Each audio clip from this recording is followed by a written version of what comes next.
Muchas gracias. Bueno, muchas gracias en primer lugar a Arantxa por la invitación al Plan de SIDA del País Vasco, a SEISIDA y a todas las personas que estáis aquí.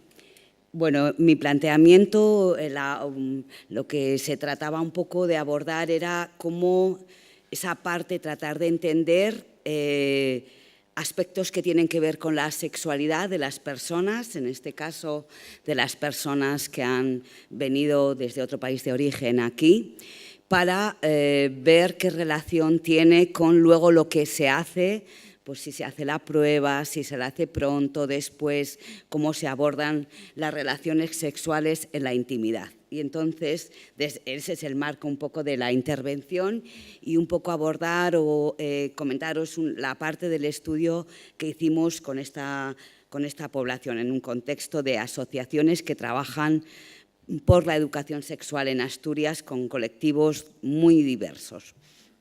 Bueno, lo primero entonces es que no vamos a hablar de sexualidad, que vamos a hablar de sexualidades de las personas, ¿no?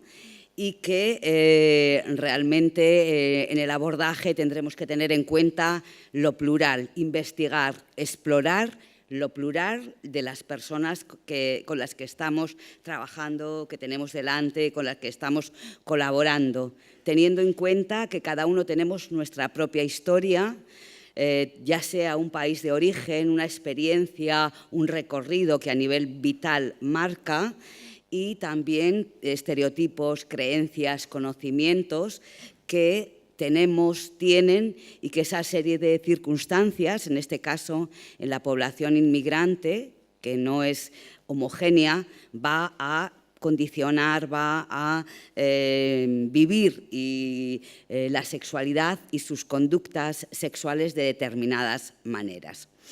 Desde este planteamiento de sexualidades, planteamos también que la sexualidad va mucho más allá que lo coital, que la penetración anal, vaginal, bucogenital, que tiene que ver mucho más y que es necesario entender ese mucho más para luego poder trabajar en la prevención. Ese es el marco que planteo, ¿no? Además de todo el tema de géneros, etcétera, etcétera, ¿no?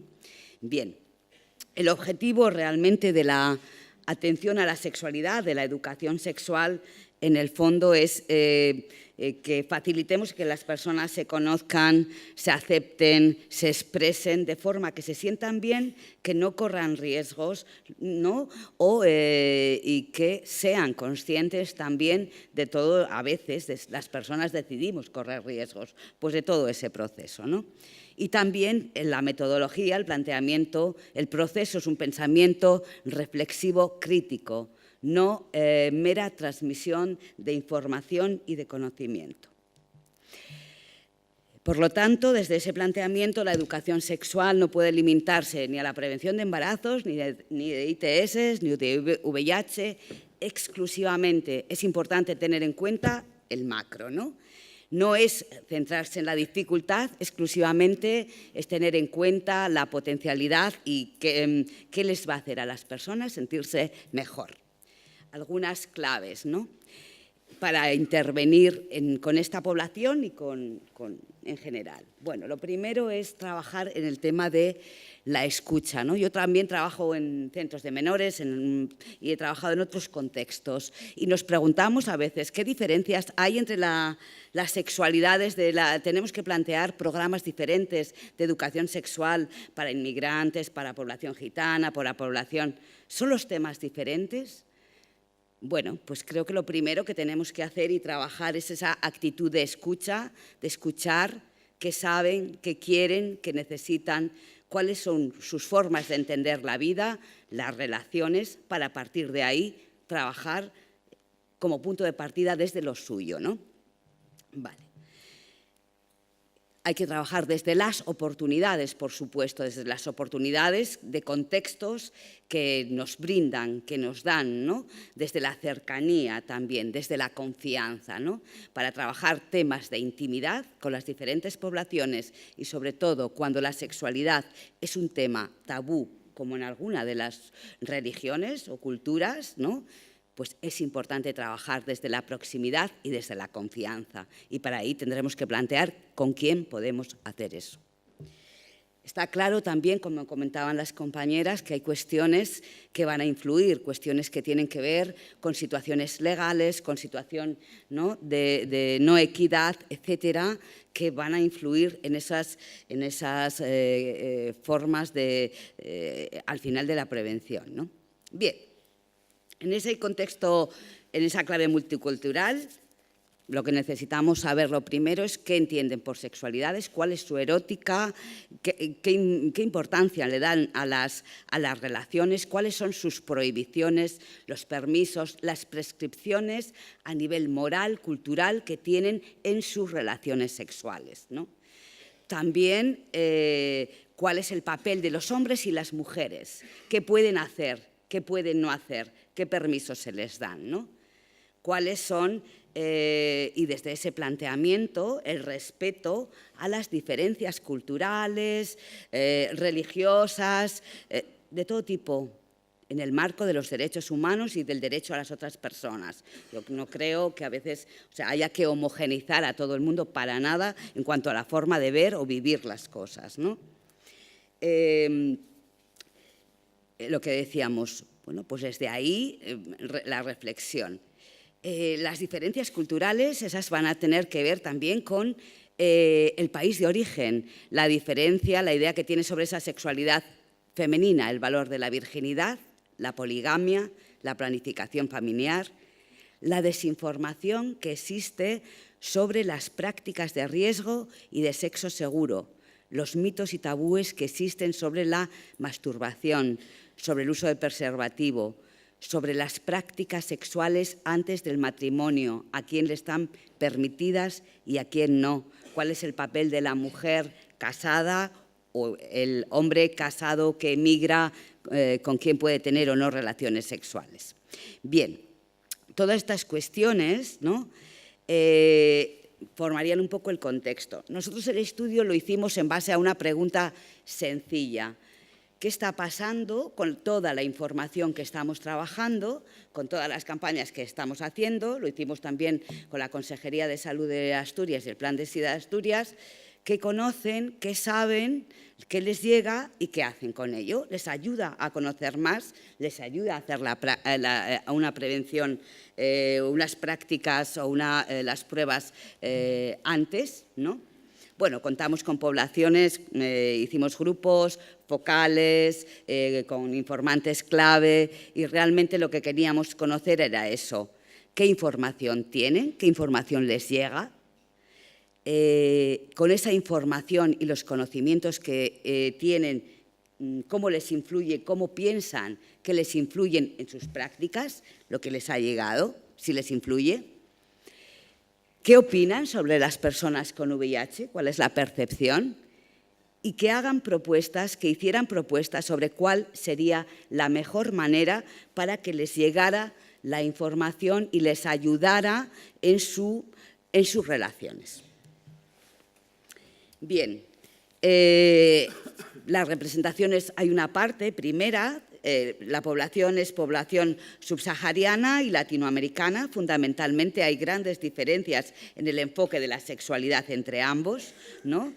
Hay también diferencias en cuanto a las representaciones de la salud que tienen ambos, ¿no? Más relacionada pues la población subsahariana también con otros, a veces, rituales, algo culto, algo bueno, más diferente que el que hay aquí, y hay que hacer una adaptación desde esa representación que tienen de la salud en ellos a la visión de la salud que se tiene, ¿no?, en el contexto en el que están. Lo mismo en el tema del VIH, ¿no? Se plantea que el VIH es cosa de los otros, de las otras, que viene de fuera, ¿no? Y que además en el resto de la población, que no es la población inmigrante, se plantea en ese sentido de los que vienen de fuera, VIH, bueno, pues son los que vienen de fuera, son los que tienen también ese problema, ¿no? Y además vinculado con grupos étnicos determinados. En cuanto a qué conocían, pues realmente el tema de no conocían muy bien la diferencia entre VIH y SIDA, hablan de la enfermedad, del SIDA, lo confunden, tienden a asociar el SIDA al destino, a la fatalidad también, pero también a prácticas calificadas como occidentales, no son suyas, la homosexualidad, las drogas inyectables, ¿no? Ahí se sigue asociando personas con VIH con signos físicos, ¿no? Y dudas sobre cómo se transmite el VIH. Besos, saliva, mosquitos, madre-hijo, hay confusión. Tampoco saben cómo pueden, si pueden, acceder a los tratamientos, a la prueba, dónde realizarlos, ¿no? Y prácticas con las que tampoco tienen claro cuál es el riesgo. Sexo oral, penetración anal, masturbación, no está claro, ¿no? Lo que os decía, el tema de las infusiones, las hierbas, otros tratamientos que se hacen, ¿no? Que son habituales en otros países. Por otra parte, ¿no? Como situación suya de vulnerabilidad, cuando llegan aquí, si hablamos de población subsahariana, hay situaciones que dejan a sus mujeres, sus esposas allí, y hay una búsqueda o no de relaciones sexuales, ¿no? En este caso en Asturias, a menudo sin protección. Hay otra cuestión que tiene que ver con las diferencias de género importantes en ambas, en la población subsahariana y en la población latinoamericana. Es un tema clave, la diferencia de poder respecto a tomar decisiones si se han de tener determinadas prácticas con o sin protección. Las mujeres senegalesas, por ejemplo, que estaban en el grupo, bueno, pues es un tema de falta de respeto al hombre, el esposo es el quien decide. Si yo decido que no puede haber una situación de retirada, un poco de desprestigio, etcétera, y la mujer ahí pues se siente bastante condicionada. Si hablamos de la población latinoamericana, estamos haciendo ahora otra investigación sobre el tema de la percepción del amor y cómo influye en las prácticas de riesgo. La percepción del amor y de la pareja es otro aspecto clave, porque ahí el tema de correr riesgos tiene que ver con el miedo atroz a perder el amor, a perder la pareja, ¿no? Y en ese sentido está el consentimiento. También, ¿no? Las mujeres incorporan el no uso del preservativo por razones religiosas y porque las relaciones sexuales son para la reproducción. Bien. Tienen el escaso conocimiento, las creencias erróneas sobre la sexualidad, el pensar que hay pocas, en Asturias en este caso hay personas con VIH, hacen realmente todo ese proceso que su percepción de riesgo sea bastante baja. No conocen dónde hacer, dónde ir. Bueno, es una situación de percepción baja, ¿no? Entonces, bueno, hay algunos textos que seguramente no me va a dar tiempo. Y luego, sí saben que hay que utilizar el preservativo, pero lo mismo que en otros contextos. Fuera de la pareja sería estable, sería lo más apropiado, y no se plantean que su mujer o su esposa, que se ha quedado durante años allí, vaya a tener relaciones con nadie más. Por lo tanto, no habrá tampoco ningún riesgo en tener relaciones sexuales sin preservativo. Ellos dicen en los grupos que no tienen relaciones sexuales con personas, en Asturias en este caso. Los informantes clave dicen que es un tema lo suficientemente oculto como para decir en un grupo que sí las tienen, ¿no? Entonces, es también un tema, el informante clave era también senegalés y hablaba un poco de todo de la realidad del tema, que es mucho más, muy tabú, ¿no? Bueno, lo que os decía antes de las esposas, no se consideran posibles agentes de transmisión a sus mujeres tampoco. Y bueno, pues nada, no tienen esa percepción de riesgo, sus mujeres no van a tener relaciones sexuales, ellos no se sienten en riesgo, las personas de población latina en muchos casos tampoco. ¿Para qué hacer la prueba? 5 minutos, bien, vale. Bien, lo que os decía antes, todos saben que habría que utilizar el preservativo, ¿no? Pero vamos a ver luego un poco, esas son las dificultades. En el uso del lenguaje también hablan, ¿no?, de las vías de contagio, persona contagiada, todo este discurso, vías de contaminación, materiales contaminados, todo en negativo, ¿no? Me puedo pillar el VIH, se puede coger, pasar el mismo mal. Bueno, todo algo, bueno, pues también demuestran esa parte errónea del concepto de la transmisión del VIH, ¿no? Vale. Toda esa situación, esa información en la prevención hace que hay una diferencia que quería un poco remarcar, ¿no? Puede haber percepción, en este caso no está trabajada la percepción de riesgo y tampoco la asunción del riesgo. Yo creo que eran dos conceptos que queríamos trasladar en esta investigación, ¿no? Por una parte, por sus conocimientos, creencias, la percepción es baja y al ser una percepción baja asumen los riesgos que puedan venir, ¿no? Lo que os comentaba antes, entonces, para trabajar, lo que comentábamos, les preguntábamos qué planteaban, cuál es el planteamiento de trabajo a hacer con ellos, ¿no? A ver, bien. Las opiniones, bueno, pues estaban relacionadas también con muchas creencias erróneas, estereotipadas, las propuestas. Bueno, importante potenciar el trabajo preventivo de los jóvenes entre percibir, asumir el riesgo. Es decir, hay que trabajar la percepción y luego plantear que de ese riesgo cuáles van a asumir, ¿por qué? Porque cuáles son las dificultades para trabajar, para manejar ese riesgo. Y desde ahí, desde ese planteamiento y a través de la educación sexual, plantear el trabajo para que esa situación de riesgo vaya disminuyendo. ¿Qué quiero decir con esto? Si hay una situación donde voy a tener una relación sexual con la pareja por no perder a la pareja, el planteamiento, puede haber una percepción. Yo sé que puedo tener un riesgo.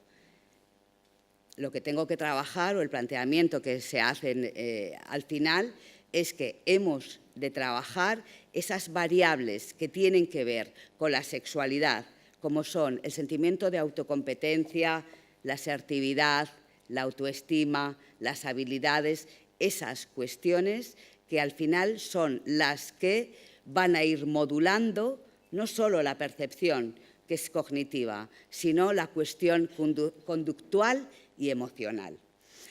Además de estas cuestiones, para ir terminando, sugieren, en principio, no conocían la gran mayoría de las campañas.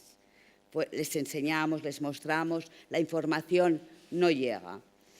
Planteaban que es importante trabajar lo que decíamos en sus idiomas, en la proximidad, con figuras de referencia cercanas, con informantes de clave formados, teniendo en cuenta sus niveles culturales, teniendo en cuenta sus aspectos que tienen que ver con confianza, con prestigio entre géneros y teniendo en cuenta lo que os decía, las edades. Al final de todo este proceso hicieron material de sensibilización, mostrando sus caras, poniendo ellos y ellas sus mensajes que tenían que ver fundamentalmente con la percepción del riesgo, con las prácticas seguras, teniendo en cuenta sus culturas, sus religiones, sus realidades, como forma de acercarse a la población con la que estábamos planteando trabajar. Y eso es todo.